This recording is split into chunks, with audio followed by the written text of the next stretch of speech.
Hi guys! Welcome po sa aking vlog. And for today's vlog, I would like to react doon sa budget hearing ho na nangyari kahapon, yesterday morning, no, sa House of Representatives. Dito po sa budget hearing ng Office of the Vice President. No? Kasi kahapon medyo magulo no? Muntik nang nagsuntukan itong si Congressman Marcoleta at ng isang kongresista doon. No? Dahil lang dito sa pagtatanong ng mga kongresista sa opisina ni Vice Presidente Sara. No? Kasi ganito kasi yon. Ito yung nangyari, guys. Kahapon, biglang sumingit itong si Congressman Marcoleta sa kalagitnaan ng budget hearing. Kasi ang kanyang punto kasi is hindi na niya maatim na pinahirapan ng mga kongresista itong Office of the Vice President, no? Budget ng Office of the Vice President. Ini-invoke kasi na yung tradisyon, no? Tradisyon ng mga kongresista kung saan binigyan ng parliamentary courtesy itong mga opisina ng Vice Presidente at ng Presidente, no? Kasi sila yung mga pinakamataas na opisyal ng bansa, no? So, traditionally, pag may mga budget hearing katulad ng nangyari kahapon, pinapalampas na nila yon. So, ibig sabihin, wala nang tanong-tanong. Kung may mga tanong man, konti lang yung tanong, no? Pero wala nang masyadong tanong doon sa budget, no? Kasi courtesy nga may parliamentary courtesy. No? So, yun ang napansin ni Congressman Marcoleta. Bakit ganun? Matagal naman itong tradisyon. Bakit pagdating doon sa budget ng Office of the Vice President, parang pinahirapan nila yung opisina ng Vice Presidente, di ba? Kung maalala ninyo guys, last time na umattend itong si Vice President, first day ng budget hearing ng Office of the Vice President, medyo may tensyonado yun di ba? Tensyonado masyado, para bang wala nang respeto itong mga kongresista na sumalang doon kay kay Vice President Sara. Nagtatanong kay Vice President Sara kahit na respeto na lang sa opisina ng Vice Presidente, no? So hindi yun nangyari, guys. So yun, pagkatapos nun, pangalawang hearing, kung hindi ako nagkamali, kahapon yung second time na nagkaroon ng hearing. Ganun din yung nangyari, guys, no? Although hindi na sumipot si Vice President kasi alam kasi ni Vice President Sara na wala pa ring mangyari. Papunta pa rin sa politika yung usapan doon sa loob, no? Kaya hindi siya sumipot, no? Kasi alam na niya nagigisahin talaga siya, lilitsonin siya doon. So yun ang tanong ho ni Congressman Marcoleta. Bakit ganon? Bakit pagdating doon sa budget ng Office of the President, madali lang 5 minutes, in just 5 minutes guys, approve yung budget ng Office of the Vice President. So walang tanong-tanong na yun. Hindi pinahirapan ng opisina ng Presidente. Pagdating doon sa office ni Vice President Sara, yun ang nangyayari. Diba? So, unfair. Tsaka, may talaga. May something fishy doon, no?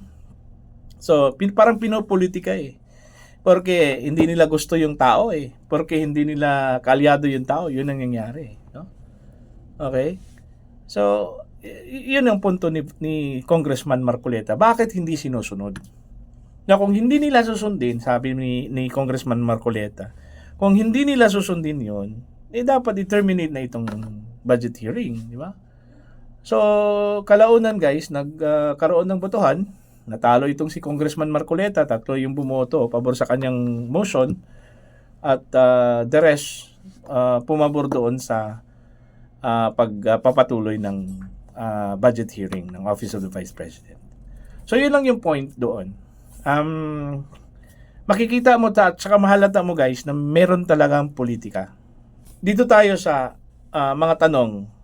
Bakit ikukumpara mo yung Office of the Vice President, yung budget ng Office of the Vice President dun sa Office of the President? Walang problema doon. Walang controversy doon.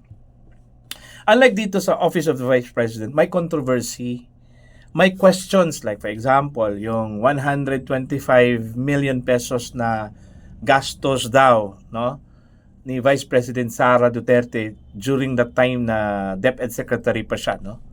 Paano daw ginastos yun? Yung 25 million pesos in just 11 days. Hindi daw masagot-sagot ni Vice Presidente yun eh. Tsaka yung pangalawa, yung 73 billion pesos na confidential fund, no? Hindi daw masagot-sagot ni Vice Presidente yon. At yung hinihinging budget ng Office of the Vice President na 2 billion pesos, hindi daw ma-justify niya yon. Oh, bakit daw ikumpara daw yung budget hearing ng Office of the Vice President at saka ng Office of the President? Yung sa Office of the President, madali lang yun kasi in just 5 minutes approve kaagad kasi walang controversy. Unlike dito, meron. So, hindi pwedeng hindi magtatanong daw yung mga congressman. Alam naman natin guys na pinipilit ng mga kongresista na ito na ipin down itong si Vice President Kahit anong sabihin ng Vice Presidente, walang katapusan ang mga paraan para gigisahin nila yung Vice Presidente. Tsaka alam na yun ng Vice Presidente na papunta sa politika yun Di ba? Pangalawa, kung may question sila doon sa budget, sa tingin nila may anomalya doon, mag-file sila ng case.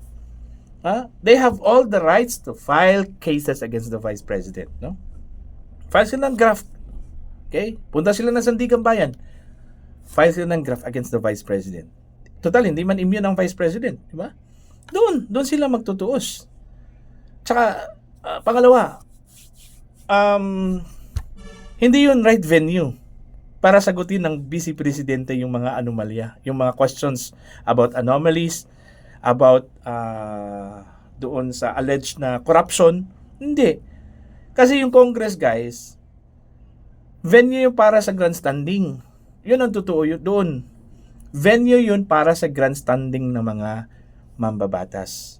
Kasi alam kasi nila live kasi yan naka-cover kasi yan may coverage yan Unlike doon sa korte, wala. Di ba? Kasi hindi man yan, hindi problema yan para kay Vice Presidente. Okay? Kaya niyang lusutan yan. Kaya niyang depensahan niyang mga allegations na yan. Okay? Kaya niyang sagutin yan lahat. Basta doon lang sa proper forum. Okay? Proper venue, guys. Okay? Doon sa korte. Huwag dyan.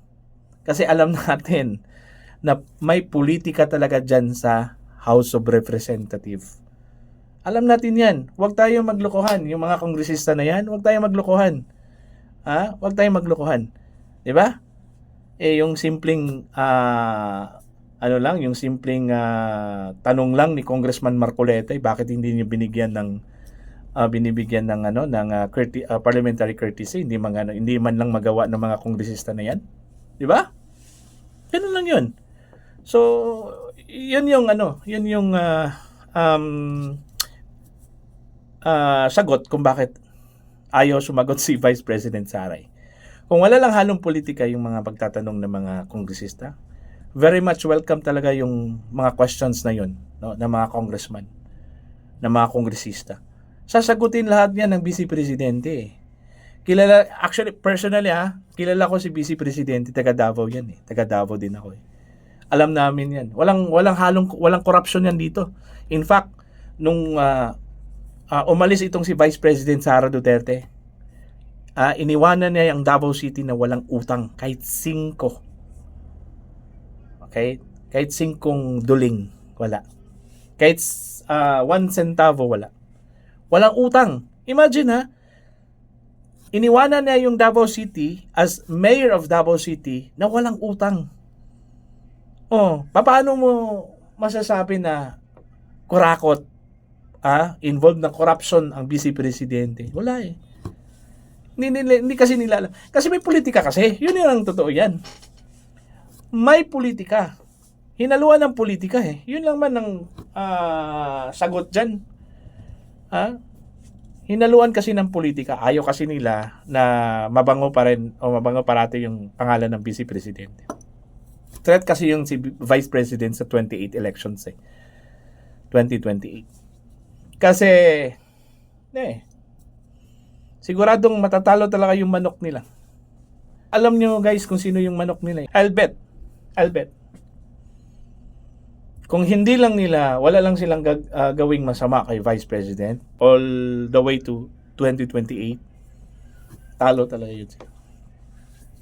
Yan. I'll bet. Thank you very much.